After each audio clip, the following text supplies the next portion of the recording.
Well, pretty instantly when seeing the collection, one of the first exhibitions that I was hoping would happen was where both the retablo collection and the contemporary collection could be shown synonymously together at the same level, with the same level of importance. And my concept was to find a curator who might want to curate both a contemporary portion that looked at the historic collection as well as the historic collection, and really pair those two things and talk about how they've impacted one another and how we can kind of go forward from here.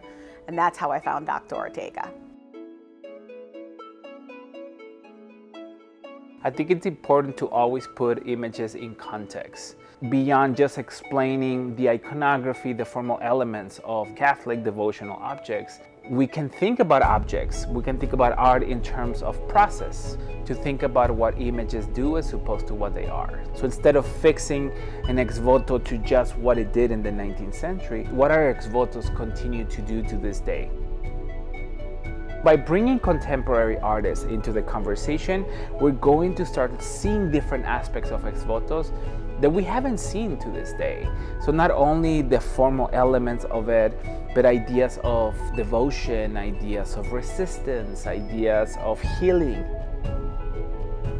As an artist, I've been really drawn to this idea of celestial bodies and like how they're referenced in these objects to understand the celestial heavens as they were, but more in a literal sense, putting structure to it. So I really liked the idea of ex-votos, like bringing structure to some things that seem like very overwhelming, like disease or an accident or something that's like completely life-changing for the folks that are wanting to document them through these ex-votos. And thinking a lot about like shared narratives, finding community through universal stories of trauma, feelings, emotions, fear, anger, like how these were all sort of sussed out within the narratives that are expressed both visually and literally within these objects has been where I've kind of found the entry point into understanding ex-votos.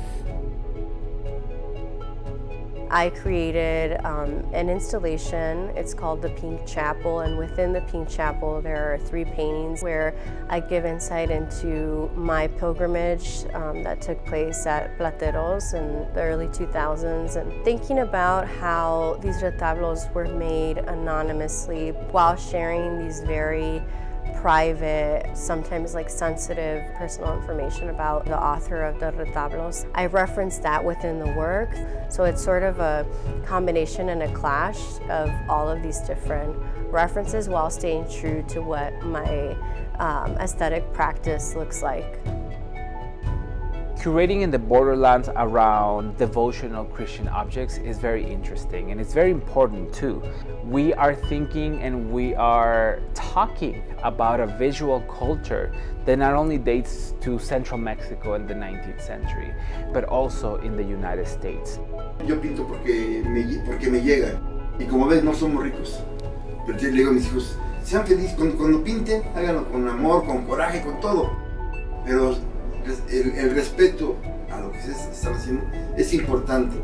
I think one of my biggest goals with this exhibition is to revamp this collection. This collection is the most important collection of ex-votos and retablos in all of the United States. We have to start understanding how an object of Christian devotion was taken from a sanctuary and all of a sudden is in a museum. That's why I don't want to put ex-votos in this realm of art, because we have to always remember that these are objects of Christian ritual. So understanding that first, and then understanding what ex-voto is doing, and on top of that, understanding what an ex-voto is doing in a region like the borderlands is going to completely change our understanding. So hopefully we'll bring this collection to the forefront of these conversations for future iterations of this dialogue. And this newfound dialogue, we start to reassess quote-unquote popular art as something completely different and divorced from these limited categories.